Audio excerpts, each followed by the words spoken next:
ಹತ್ರ ಬರ್ಬೇಡಿ, ನಾನು ಕರ್ಗದ ಕೈಯಲ್ಲಿ ಮಾತ್ರ ಹಿಡಿದು. ನಾವೆಂತ ಮಾಡೋದಿಲ್ಲ, ನಾವು ಸಹ ನಿಮಗೆ ಮನ್ಸರ. ನಿಮ್ಮನ್ನ ಯಾಕೆ ಇಲ್ಲಿ ಕೂಡಿ ಹಾಕಿದ್ದು? ಬಾಂಗ್ರಕ್ಕೋಸ್ಕರ ನಮ್ಮ ಕುಟುಂಬ ಮಾಡಿದ್ದು ಒಂದ ಎರಡ.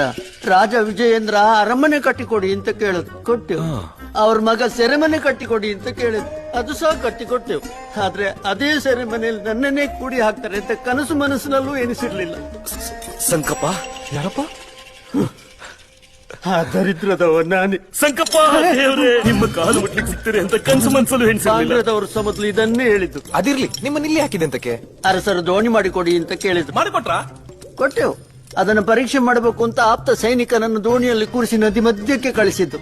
ನೋಡ್ತಾ ನೋಡ್ತಾ ಕಣ್ಣಿದ್ರೆ ದೋಣಿಯ ಜೊತೆ ಸೈನಿಕ ಕೂಡ ಗುಳುಂಬ ಅಂತ ನೀರೊಳಗೋದದ್ದು ಮಾರೇನೆ. ಅದೇ ಮಳೆಯ ನೀರು ಹೊರಗೋಗ್ಲಿ ಅಂತ ದೋಣಿಯ ಬುಡದಲ್ಲೊಂದು ಸಣ್ಣ ತೂತಿಟ್ಟದೆ ಅಷ್ಟೇ.